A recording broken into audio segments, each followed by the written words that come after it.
Mga buhing santos, welcome sa atong DF channel. Ningo po sa igsoon na Dr. DF Researcher, Author, and Juris Doctor. Murapit kaninyo, nini nga itong pag-isgutan karon kingly people versus kingkoy voters. Nan karon unsa bay solusyon nini karon nagkaguliyang nining nagkaut-ot nga kahimtang sa nasod nga Pilipinas. This program, which is a millennial documentary program, is solution-oriented program. So nining puntuha karon matag gabi nato o mahimo alas 8 na lang ta mag-fix, no? Nining puntuha ato karon hatagan ug unsa bay solusyon. And now, we have to choose kingly people or kingkoy voters. Nanong sabay kalainan sa kingly people o ang kingkoy voters? Niya atong isgutan karon. Do na tay Philippine 2040 vision. Ugon sabay gilantaw based on this survey back sa 2015 nationwide. Mao kini nahipno nga Philippine 2040 vision. Nga moabot kita sa usa ka prosperous society. Unsa ba ang prosperous society? Malambuon, malampuson nga katalingban. Number 2, healthy and long life society. Nga ang atong mga kaigsuonan sickness-free society, dili na masakit. And it is proven by the American College of Preventive Medicine nga posible nga dili kasud ang 5 pathogens sa lawas nga mao'y hinungdan nga mo create of disease. Kung makasud ang any of the 5 pathogens sa lawas, then maka-create ka ng disease, sickness. Kung kapugna na, then dili makasud ang disease, dili makasud ang sickness. If dili makasud ang sickness, sa lawas sa tao, may tabo long life and healthy society. Ikatulo, middle class society. Unsa bay gipasabot og middle class society? Ang economic status sa mga pamilya sa tibuok nasod nga Pilipinas. Do na kitay poverty, poor poverty class. Dunay monthly income nga below 12,000 per month. So nini karon lower class society, ang monthly income per family is below 24,000 downward to 12,000. Mao nay lower class society. Ang vision karon for 2040 mao ang middle class society.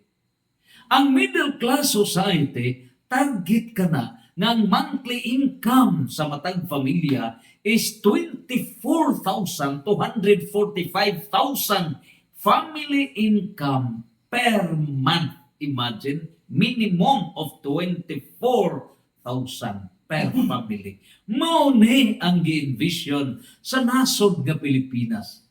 Ngang matang pamilya sa atong tibuok Pilipinas, do na tay minimum of 24,000 monthly income per family.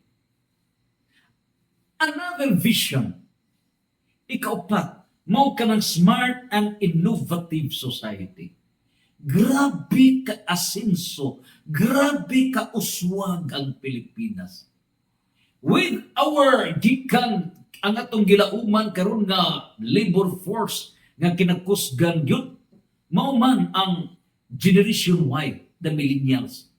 Generation Z sa nataw sa 1997 to 2012. Unya with our Generation Alpha 2013 to 2025. Kini sila mao ni makaparealize nini karon smart and innovative society. We are now in the digital age. And finally, kung mulampos ta sa vision number 1, prosperous society, healthy and long life society, middle class society, smart and innovative society. Congratulations, government. You won that title, high class society. High trust society. Taas noo, taas ang pagtanaw sa upat ka suok sa kalibutan. Highest respect to the Filipino people. Highest respect to the government of the Philippines with a rating of a high trust society. Kaya ito ang vision po natin, Philippine 2040 vision. Question, matuman ka na eh? Matuman ka nga mamahimot ang prosperous society? Unsaon paghimog prosperous society malampuson nga katalingban nga gihabwa man ang bahandi sa katawhan, billions of people, billions of pesos to trillions of pesos gihabwa man, gihakot niini karon nga crocodile servants. How could it be a prosperous society?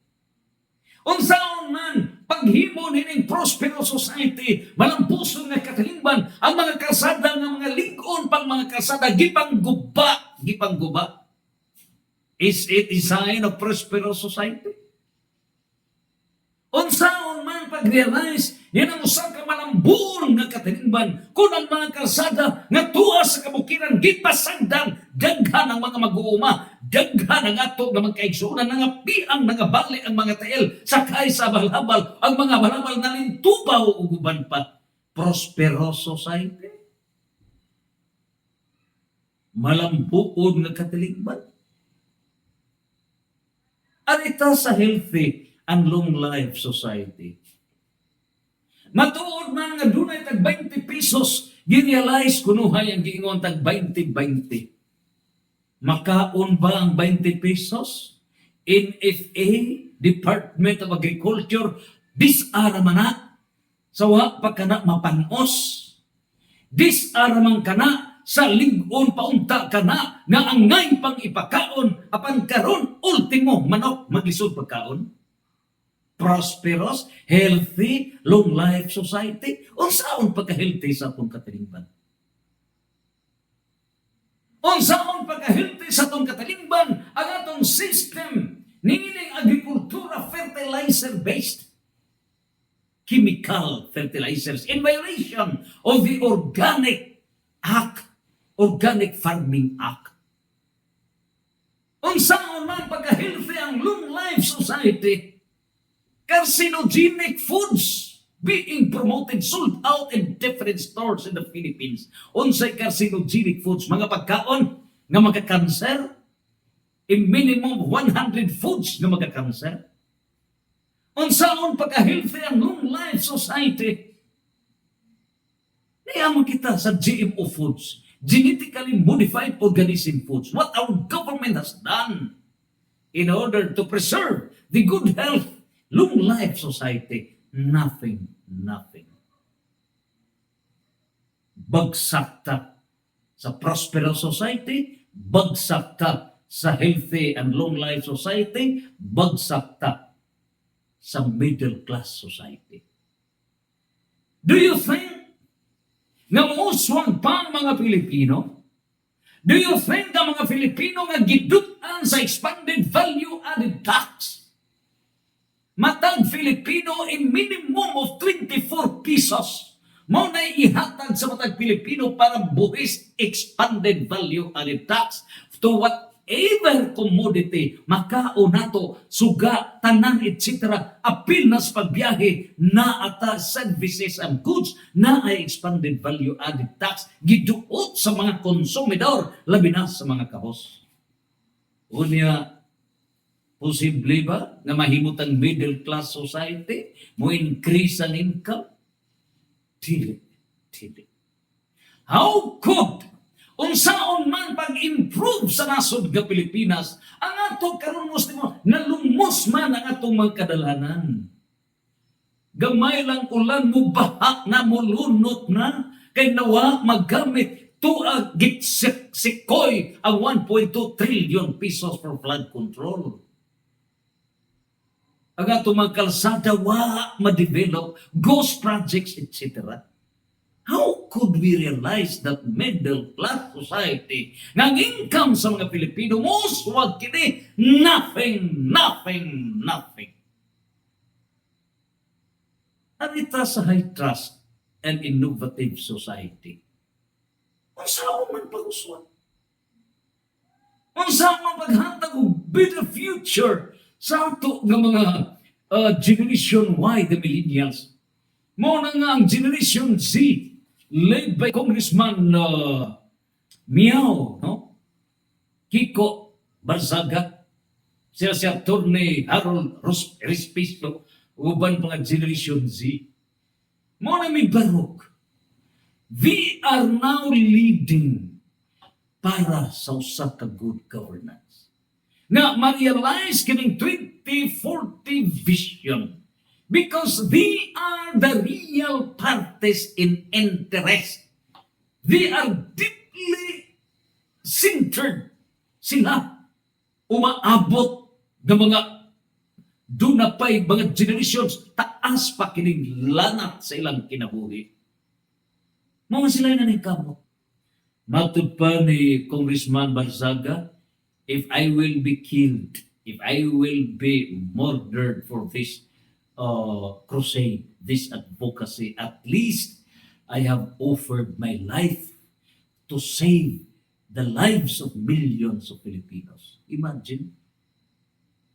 But remember the declaration of Archbishop Alberto Oy.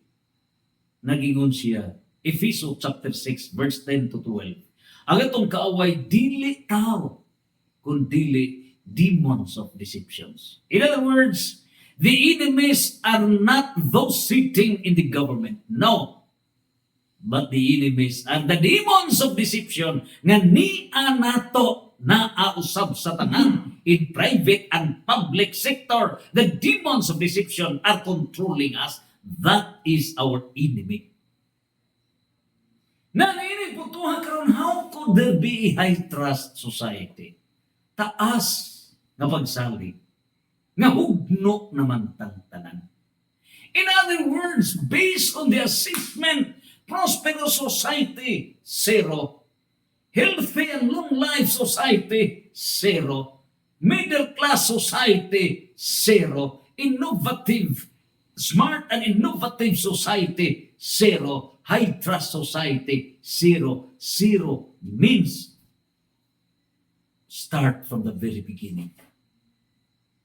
Wala ta makaaginod, wala ta. Nag-atras ang atong kahintang. Now, this is the presentation of the realities, the problems of the Philippines. And we are obligated to solve these problems because we are the owner of a government. Nangapangutan karon, what's the cause? Unsa ba hinungdan?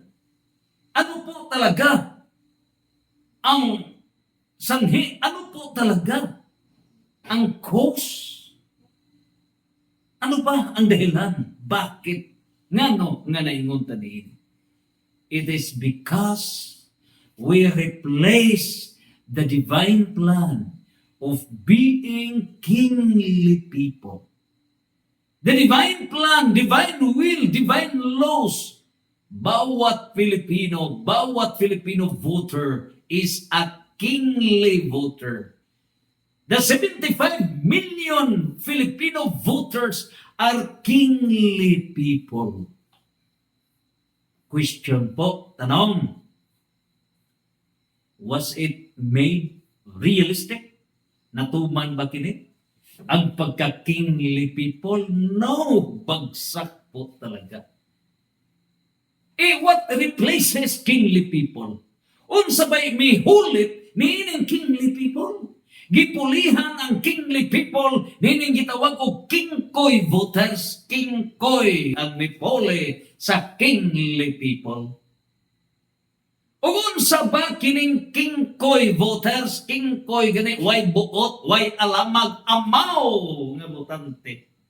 Mailag nga butante. Nagmata pero wa kakita, nakadungog pero wa maminaw, nakaanha pero wa makasabot. Maunay kingkoy voters. Do we deserve a good governance? No, you cannot expect good governance because we have damaged our 100 billion nerve cells for every Filipino voter.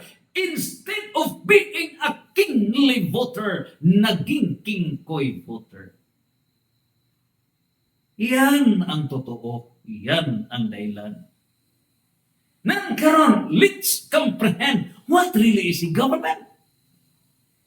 O kung sa kining democracy, we should understand deeply, based in political science, the study of government. Now, kining democracy, ngano na may kingly people, ngano na may voters, it's because of democracy. O kung sa kining democracy, it is a system of government by the whole population. So, unsay gipasabot, duha ka klase ang democracy. Gitawag ka na direct democracy, wherein ang magdumala niini ang muhimog mga balaod, asembleya, katauhan mo'y mugama sa mga balaod. There is no such election in a direct democracy. Everyone is a leader. So, na-practice na sa kabaranggayan. Asembleya originally, sa original niya na, sa asembleya, mga tao may mugama sa mga balaod, mga pamaagi, mo ni roles, mo ni ito ang kasabutan tanan ng mga tao sa bagyo patuman. Niining puntuha, that's direct democracy. Now, ikaduha, nakita naman na midaghan na kayong mga tao. Midaghan usab ang mga edukado. So, tungod kay midaghan ang mga tao, midaghan ang mga edukado, then they decided na dili na kita may mugama sa mga balaod, dili na kita may muhimog mga pamaagi, we will elect our representatives. So, mabili kinsay mga magbabalaod, and that's a representative democracy, republic, representing the public. Unya, nakita sad na unsaon man papatuman ni mga balaod, kaya namatay gipili nga mga magbabalaod, so we need magpili sabta nga mga executives nga mopatuman sa balaod. And here comes the formally republic, representative of the public, through the medium of election, tunay election. O mauna kini ang gihimo sa mga nasod sa tibok kalibutan. We have 195 states of the world, 48 in Asia, and that is a republic. Now, question, unsa nahitabo ni ini? Unsa bay divine basis? Unsa bay langit nun nga sanction niining republic, representative democracy with the presence of election? Mao kana ang giingon sa Latin maxim, vox populi, vox Dei. Ang tingog sa katawhan mao'y tingog sa Diyos. In other words, let it be emphasized that vox populi, vox Dei is applicable in a republican government. And that republican government, republic, representing the public, representing the people through election, tunay election. Mao na ang republic. Unya, ang mudaog sa election, majority rules. Mao na nga diin maggikan ka ng democracy, gikan na sa ancient Greek word nga demokratia. O karang demokratia, mao kanang demos, ang demos nagkahulugan people. Demos mao ang people katawhan. Kratos, unsa nay kratos, meaning to rule ang katawhan, maoy mudumala, demos kratos, the people to rule. Niining puntuhan karon, mao na nga direct democracy, ang mga tao mo'y murul, ang mga tao nga mo'y mugama sa mga balaod asembleya, o yung mga tao sa mo'y mupatuman, mao na direct democracy. Pero nakita nila nga naantay mga edukado na, naantay mga bright, naantay mga maayo lang tipong kasalabutan. So, dili na kita may mugama sa balaod. Magpili na lang ta. So, mao na republic. And so, here comes Vox Populi, Vox Dei. The voice of the people is the voice of God. And that is republic. Mao na ang eleksyon. Nang karon ang pangutana. Doon na may biblical basis nini? Yes. Ang republic based in the book of Colossus chapter 1 verse 18. Unsay giingon sa libro sa Colossus chapter 1 verse 18. We form part of the mystical body of Christ. We belong to the church, the mystical body of Christ.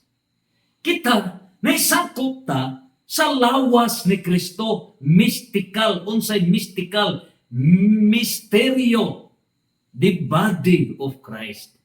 That's the church. In the book of Ephesians chapter 5 verse 23, this mystical body of Christ, which is the church, ang head ni ini, mao mismo ang Diyos, pinaagi ni Kristo. Christ is the head. So, this church, mystical body, shall be saved by Christ. Ang manluluwas, mao ang Diyos, nga mao si Kristo. So, how come nga na may gitawag og Vox Populi, Vox Dei? Because the mystical body, kita, mao ni kita ang people. Kita ang people.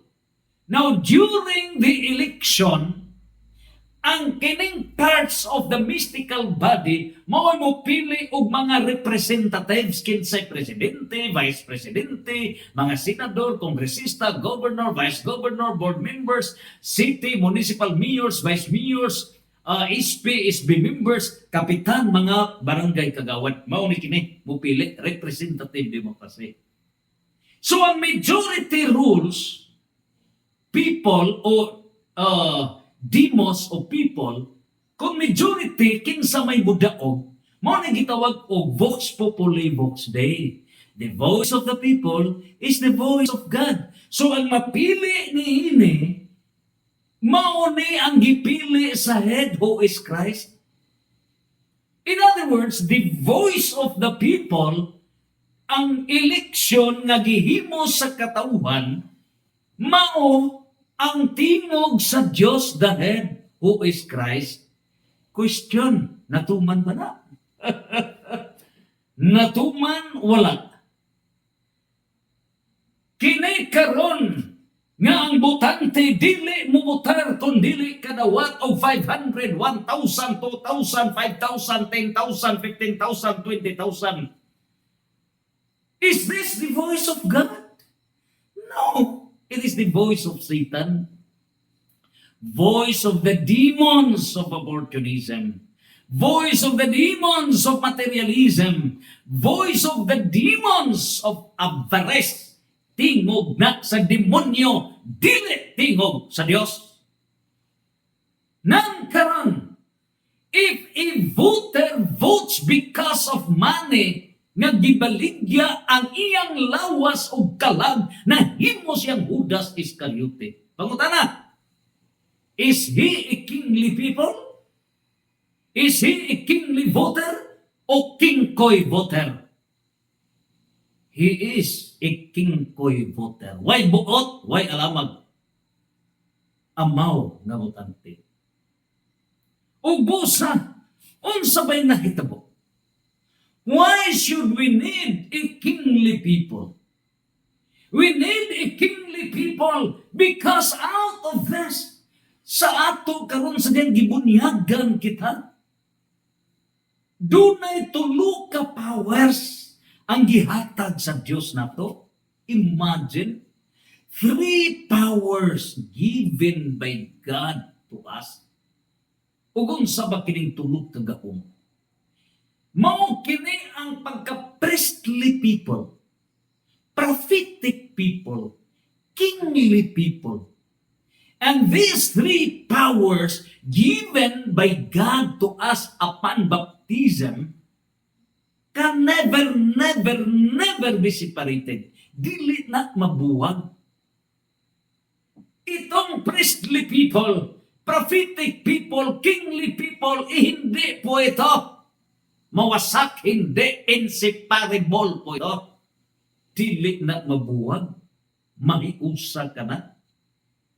So, kung ang tao mag-exercise sa iyang pagka-priestly people, ang resulta, we will be guided.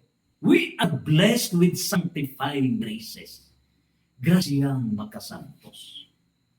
And the people in the Philippines would become living saints, mga santos, by exercising our power as king, as priestly people. Duha ka klase ang pare, ordained priest and common priest. Kita nga dili ordained priest, gitawag tag common priest, ug mao kini ang priestly people. Ikaduha, sa diha na nga ato nang gisunod, unsay gitudlo sa church authorities.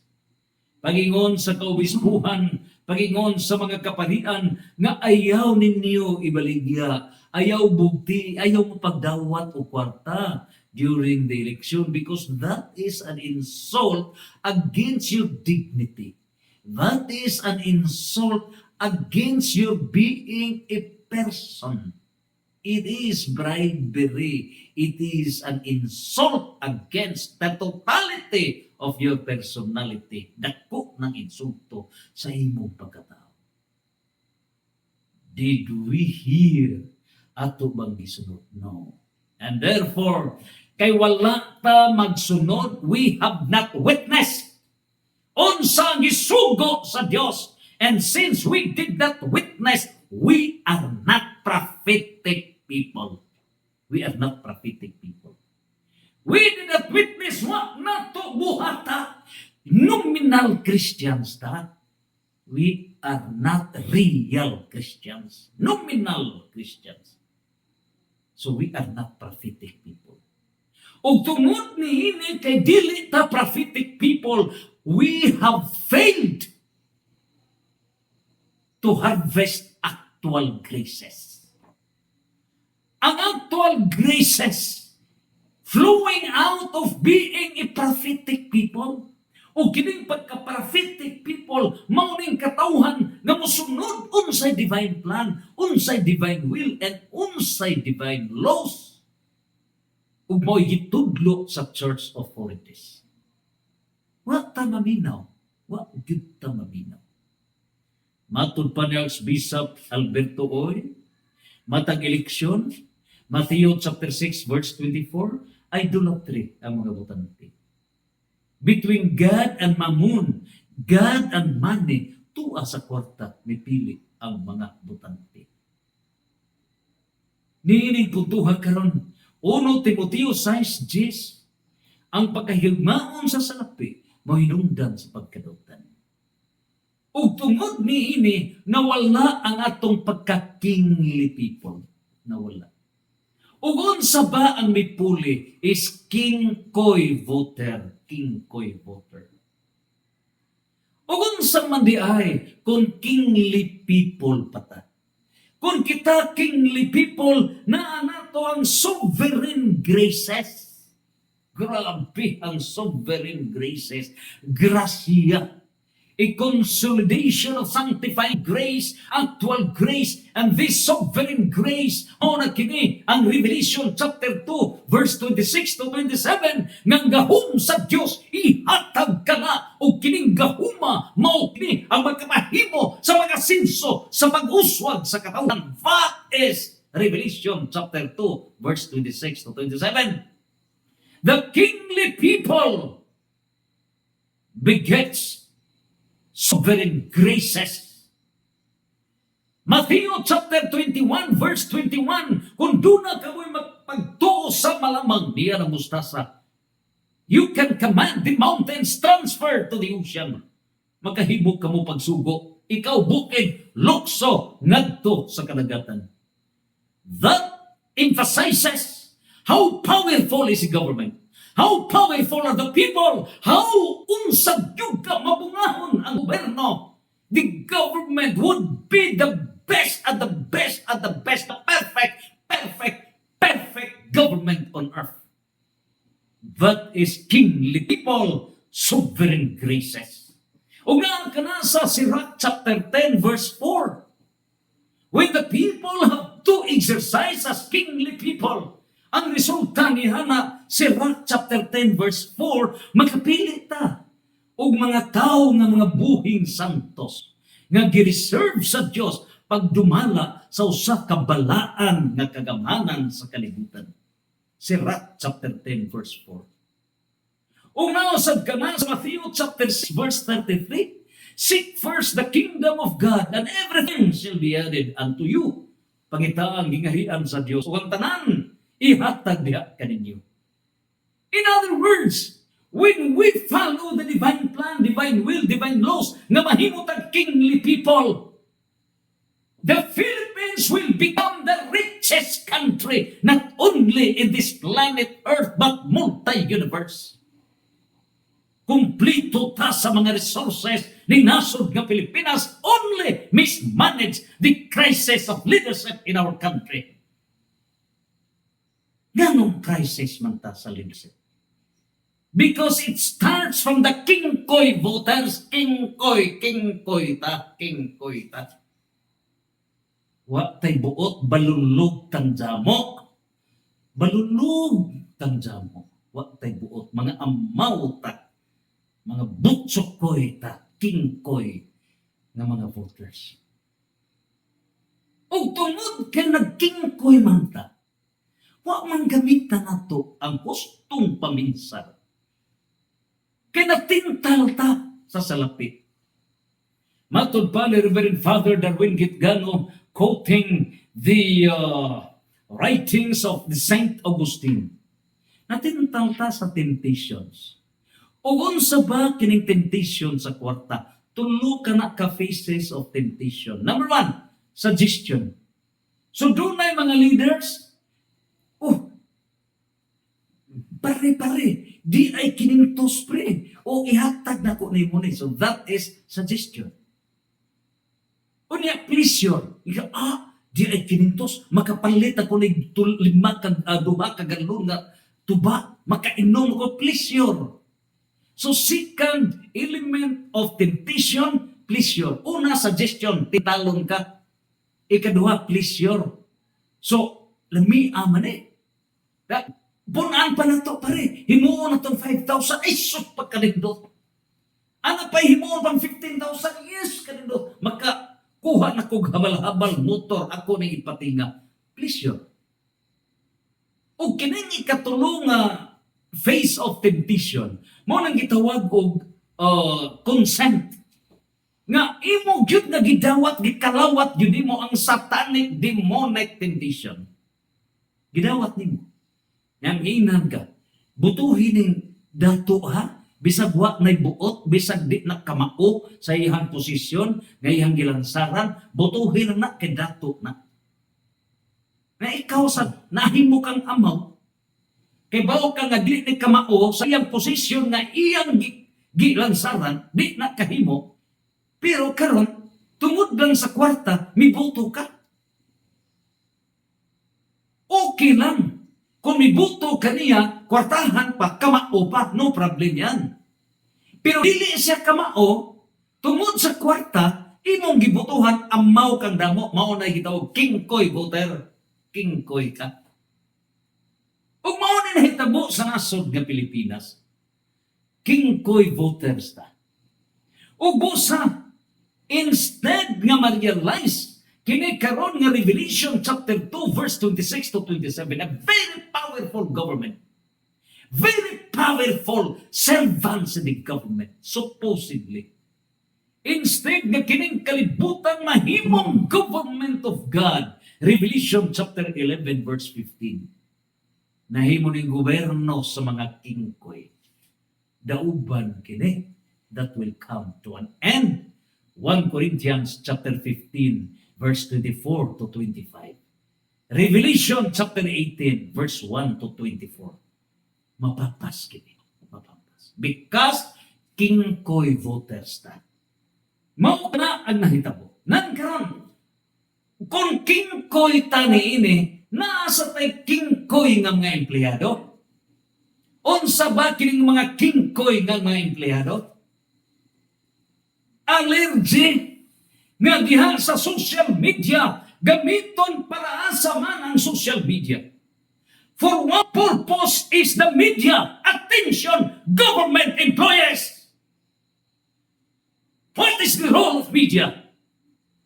The media is divided into two, mass media and social media. Attention, government employees. O unsa ba ang mass media?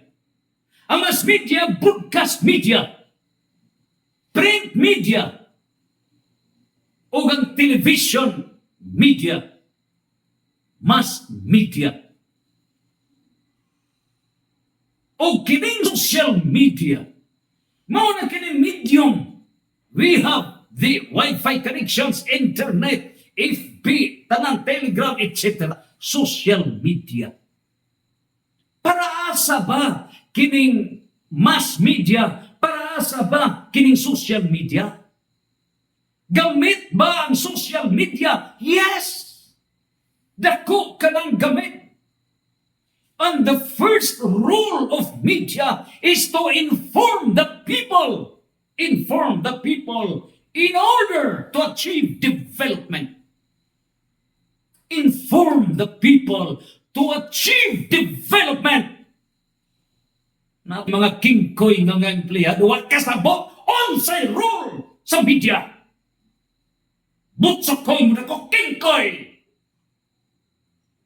You do not understand what is media. What is the role of media? Kingkoy, empleyado, wa kasabot. In Section 7, Article 3 of the 1987 Constitution, the constitutional basis of informing the people. The right of the people to information on matters of public concern shall be recognized. The constitutional duty, the constitutional right of the people to inform. Dunay katungod ang atong katawhan, dunay katungod ang atong taxpayers for them to know kung buhi pa ba mo nga nagalagad sa gobyerno. And why should you deprive the people to know unsay gibuhat nato sa gobyerno? Tambalos-los ng empleyado. You are questioning, why should we inform the people? It is the right of the people to know. They are our masters. They are our bosses. They are our taxpayers. They have the right to be informed. Mo question ka? Nga nung i-post sa social media, unsay progress, wa ka kasabot. The role of media to inform. And every one of us is an informant. Pero na ay marites. Para saan nila yung Facebook? Para marites? Para pagchika-chika, tambalok-lok ka, wa kay buot. How could we improve our nation? Marites rin inyong ipapost diha sa mga Facebook.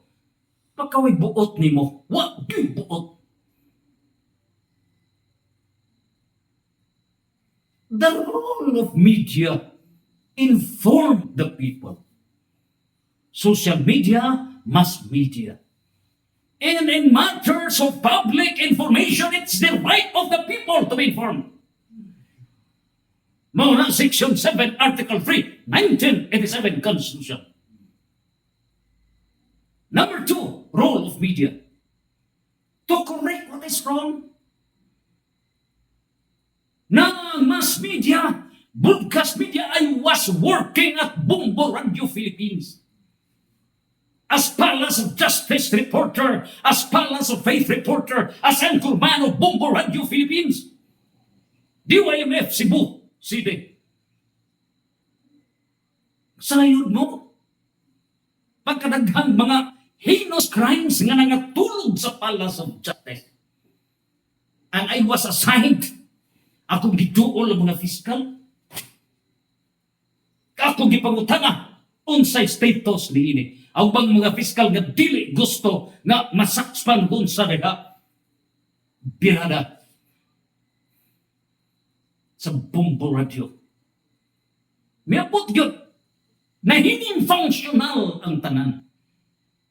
And even the judge invited me nga iyang gi-expose nga mauni ang sistema sa pagpadagan sa hustisya nga ang Ginoo mo'y magagiyag kanila. I happen to meet Justice Herman Lee, the executive judge. Nakaingon ko doon na pati ay Santos Buwes. And I said to him, Judge, you're worthy to become Justice of the Sandigan Bayan. 5 months after he called me up, doon atuman ang imong gingon, I am now the Justice of the Sandigan Bayan. Lain huwes nga kong nakita. Si Justice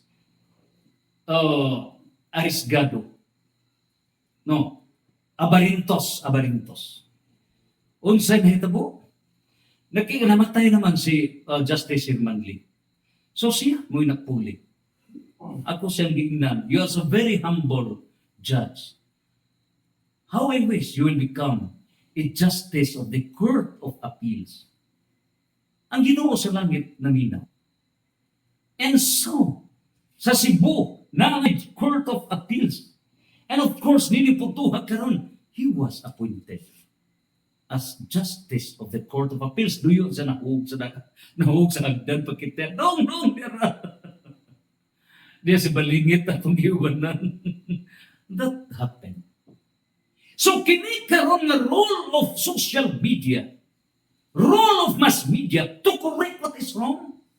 In 2 Timothy chapter 3 verse 16, mao ka na ang pagkoreksyon what is wrong. Mao ka na ang magtudlo unsay correct, unsay sakto to teach what is right. This is now the role of media. Kini ang atong krusada. Number 1 role, development to achieve the Philippine 2040 vision. Number 2, correct what is wrong. And number 3, to serve the public interest for the general welfare of the people.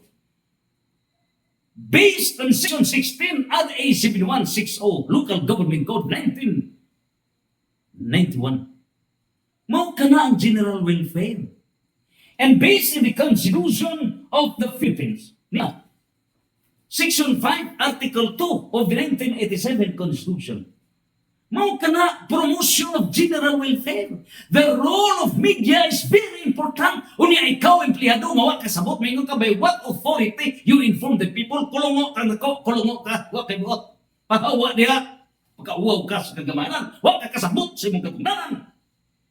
That is the purpose. Everyone has the right to inform the people. We belong to the mystical body. We belong to one government. All of us should move for the progress of our nation. Tarantado, pagka-empleyado, question. By what authority nga mo inform, mong hatag ka, o paghatag, o kalambuan? Pagkaway buot. Mao ni hinungdan nga naamaw ta na kingkoy ta, ang imong utok, kingkoy kang empleyado ko ha ka. Kingkoy ka, wak ka tibot. Pahawa diha. We are now in a kingly, the kingly people. Ubos busa niining tanan. Mao bitaw hinungdan. Ngano? Nga doon na may mga disasters. Kay doon na mga tao nga taas o garbo. Kining garbo mo hinungdan na close-minded. Kining garbo mo hinungdan nga dili maminaw. Kining garbo mo hinungdan nga dili magpaubos. Kining garbo mo hinungdan nga dunay kasina. Kining garbo mo hinungdan nga wa mo uswag ang nasod ka Pilipinas. Mao ni hinungdan nga kingkoy ang atong kahimtang. Kingkoy ta. Kingkoy. And so out of this, mebot ang mga disasters ni karong nasod ug sa kalibutan. Only remember it. Lucas 18:14. In the book of Luke chapter 18 verse 14, ang magpataas ipaubos, ang magpaubos ipataas. Ikaw maghambog ka, ipaubos ka sa Dios, ipaubos ka. Remember, the progress of this nation is not exclusively owned by one person. The progress of this nation is a product of consolidated efforts. Ato ni nga consolidated efforts o ikaw wa kasot pahawa diha kay kingkoy ka. You are out. Matthew chapter 5 verse 28 to 29, 29 to 30. John chapter 15 verse 6. Cut off ka. Cut off. Kingkoy kang dako. Do not blame any progress. Kamingon man sa Efeso chapter 2 verse 8. Unsay gingon sa Efeso chapter 2 verse 8. Ayaw ipanghambog. Kung unsa ba ang imong nahimo, ayaw. Ngano kay dili gusto ang Dios nga mahambog ang tao. Niya ang Efeso chapter 2 verse 8. Kay pinaagi sa pagtuo maluwas kamo tungod sa grasya sa Dios. Dili kini inyong buhat kun dili gasa sa Dios. Busa walay makapagagbo niini sanglit dili man kini bunga sa inyong mga paningkamot. So whatever be the progress of the LGU, whatever be the progress of the government, whatever be the progress of this nation, do not claim that is your performance. No! Kasabot ka kingkoy ng empleyado? Sugod karon ha, pagtarong, ha? Pagtarong kingkoy ng empleyado. Ayaw paghambog nga ikaw mo nakahimo ka niini. Unya kung doon na may mga tao nga mutabang para sa progress sa mong nasod, imong babagan, you have to question, kingkoy ka nako, kingkoy ka. Whatever be the progress of the LGU, whatever be the progress of the national government, it is a consolidated effort of the people. Do not claim personal. It's not your personal effort. Ephesians chapter 2 verse 8 to 11 to 13. Mao kana agingon. Mao kana gi-emphasize sa Dios chapter 8 to 9. Ephesians chapter 2 8 to 9. Dili ta manghambog. Ug busa nining tanan. Paabot sa sunod nato nga hisgutan ang 7 ka mga biblical bases ngano nga dunay gobyerno. Why we have this government? 7 biblical bases for the existence of government. Hisgutan ta kada sa sunod nato nga pagtuki. Busa, we should now decide, kingly people, nga mo resulta sa total progress, the realization of the Philippine 2040 vision, prosperous society, middle class society, healthy and long life society, high trust society, smart and innovative society, kingly people. O dili ta gusto nga muswag ta? Then, padayon sa imong pagka-kingkoy nga voter o kingkoy nga empleyado. O kung kingkoy ka, wa kay buot pahuway kay dili ka ngay nga mabuhi ni ining kalibutan. Malakias chapter 4 verse 1 to 3. In the last days, tanan nga mga mapahitason sunugon sama sa dagami ug walay mahipiling kandila. That will happen. Santos, Santos, Santos. Fiat!